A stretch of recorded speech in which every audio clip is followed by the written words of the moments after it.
If you listen to the last Three Amigos conversation, Dion dropped a nuclear bomb at the end of the conversation where he had the balls to declare that housing today is as affordable as it was in 2000. To which I said, how can that be true? So, of course, I've pulled up my 54-year spreadsheet, but let's let the man who made that bold claim show us what he's thinking. So, Dion, again, let's remind folks what you said at the end of that. Wish I had popcorn. Yeah. You can find me here on YouTube where I make videos that I like to irritate people because I make videos where I prove the literal term that housing is exactly as affordable today in 2024 when we're making this video as it was in the year 2000. God. The floor is yours. So we're talking 24 years. Obviously we've had some inflation, wages are up. We all know prices are up. Interest rates are different. Affordability is a mathematical formula that, near as I can tell, has never changed. But I will let you go first. So this one, you may be out on a limb too far on this one, but let's see. So just remember in the comments when you come with the hate, because somebody could say something so mean. You're coming at Dion Talk Financial Freedom. This is on Zuber's channel, but this is my opinion. You're actually starting disagreeing with me. So let's see how this video wraps up. Oh, sweet All right, Lord. so you have your chart, right? And so housing in 2000. Well, did you have like an affordability index in there? I do. And what was it? Do you want me to show it? I was going to let you go first. Do you? No, okay, go ahead, please show it. Yeah, I want to say, based on the data, here's what people see and why people think housing is so hard and so expensive. So let's just set this up because this is a lot of data. So I have something that's called the 54-year spreadsheet. It collects something like 25 or 30 metrics from 1970 until 2024 or 2023, because 2024 is not over yet. Basically, we'll look at that. Then what we do is, one of the metrics we have is called the affordability index. Why? Because the affordability index is what saved me in 2006. It's what told me to sell all my houses, which I did. So it's math, right? One of the things that always drives me crazy is opinions versus math. The affordability index is math. It is wages, price, interest rate. You take all of those and you can get a score. So what I'm going to do is I'm going to pull up the spreadsheet. We're going to go get the score from 2000. Then we will get the score from the last year I have, 2023. So that's what we're going to look at. So let me share my screen first. And again, it has lots of data because, again, we go by 50 years. So I took the time to highlight two numbers. Let's go first to 2000. So here we go. This is the housing affordability index, which again is a math formula. You can see it above. It's B16 or BC16. It's just math, whatever this is, and produces a score. So the affordability index, actually it's in 2000, my bad, in 2000 was 106.5. And again, I'm not making any declaration whether that was good or bad. It's just is what it is. And then if we fast forward to the last number I have, which is the last completed year of 2023. So what was that number again? 106. What is it in 2023? Man, that's a long time. It is below 100, which is rather unaffordable. So this is, actually I have a range. So here we go. Here's the range. It goes from as low as 60, which was 1981, to a high of 150, which was 2020. So any idiot who's calling a crash in 2020 doesn't know math. But here we go. 2023 is lower. Yeah. So there you go. It's not the same. And I would argue it's statistically relevant, not the same. It's off by 15% or so. Okay. You go ahead and stop sharing. Yep. So here is why it's exactly the same, right? In the year 2000, how many okay, I'll use myself as an example to even make it sound more like your argument is better. Your not argument, your stance. In 2000, I purchased a house for $98,000. Right, it was $104,000 because I wrapped the closing costs in with a Ninja loan, and it was adjustable rate, so it caused the housing crash, right? But basically, the house is worth $100,000 because that's what I paid. Okay, I could now sell it for about $450,000. So in 24 years, it's gone up 450%, right? Okay. Is that how the math works on that? From It's- 100,000 to 450? Oh 300, yeah, 100 to 450. Yeah. Yeah. Yeah. Okay. Okay. So have wages gone up 450%? No. No. So it Only seems for like me. it's definitely not affordable. Yeah. Okay. In this town of, I will share, 4,321 people. Yelm, Washington. This is an actual real town called Yelm. It's what the Apache called the Boondocks. Mm. Is in the middle of nowhere, right? You've got Seattle is hours away. Even Tacoma's an hour away. Oh wow. Okay. In the year 2000, the closest grocery store was a 45-minute drive. Mhm. There was no movie theater. I think there was a library that's been there forever. So a house was $100,000. Mhm. Okay. 45-minute drive to anything. Movie theater was Lacey, Washington, or Tacoma. And even that, I was out here at Lake Lawrence. Like, I'm not even in the Yelm middle of nowhere. I'm in the middle of nowhere out here at this sub-community. So I still own a house out here. And now it's gone up a lot in value. If you open the map up and you go to anywhere in Washington State that is 45 minutes from the closest store, houses are $100,000 today. We've had inflation for 24 years, and the houses cost maybe 150 in some places. But Yelm now has Safeway, movie theater, Walmart. They purchased the dirt to put in a Home Depot, right? So what people are expecting now for $100,000 in 2000 is a walkability score. Mm. I want to be able to walk to restaurants and bars, and out here, there is no restaurant and bar that you can walk to that isn't, 10, 15 miles still today. So in this area, yeah, prices have gone up because this town blew up. People who say, I want to own a house for what my parents paid, live where your parents did. They didn't live in Los Angeles. They didn't live in San Francisco.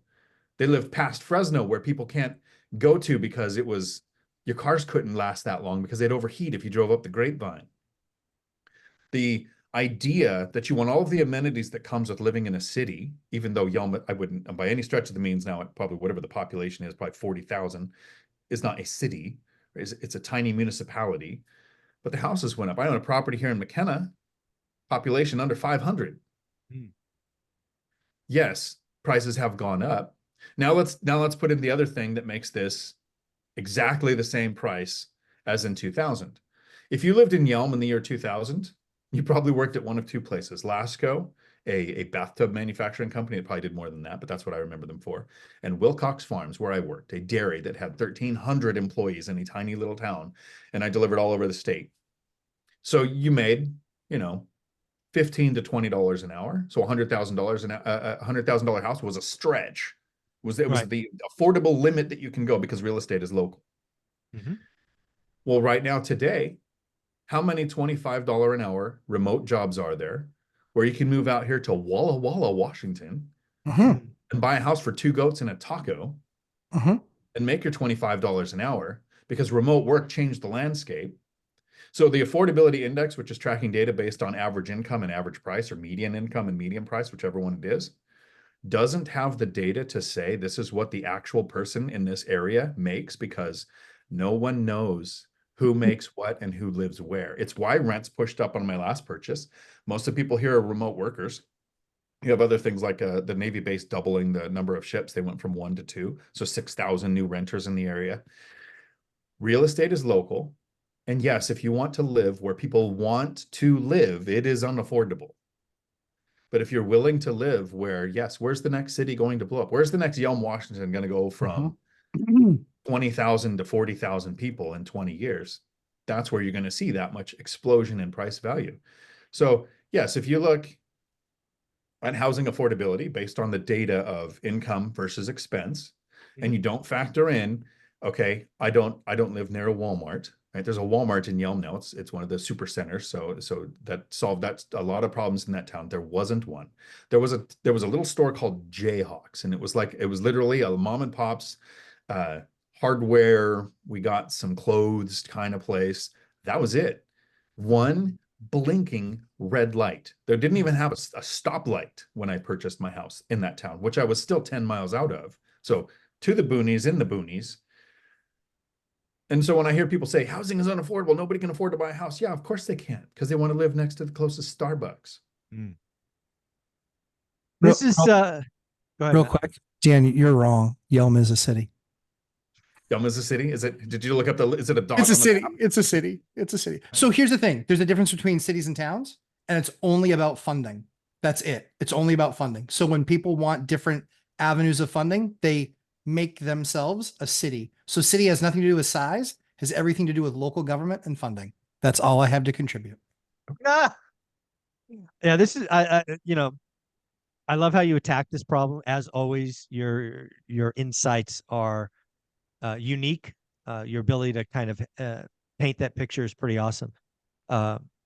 Unfortunately, it's not math. Math says you're wrong. But I like the argument because there's a couple of things. You have tried to make it like for like, which is very interesting, right? You're saying, hey, compare, like if you're going to compare 2024 with 2020, let's make sure it's like for like boonies for boonies, not boonies to growing city. Right. I think that's very fair.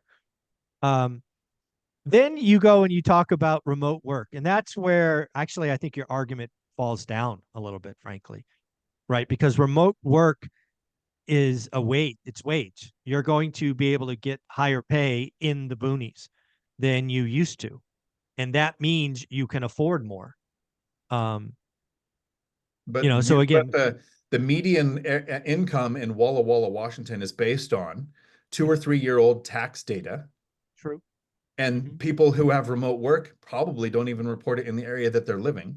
So no one knows what the median wage in Walla Walla, Washington is, right? My address for the last 10 years has not been on my taxes or in my car registration or anything where I've lived. Right? With house hacking and moving, I haven't bothered to do any of that. No one knows what I made and where I lived. Nobody. Yeah. Yeah. But if we go back to the average consumer, you're not the average average remote worker who's geo arbitraging in different countries and has 2 or 3 remote jobs. I mean, how many articles have we seen with that? They're lying to their employers. Why are they going to report? They probably have their parents' address when they're remote working so that they can get their mail in one location, even though they're living in another state. So you know what? I think this is a very interesting argument. I want to open up to the audience. What does the audience think?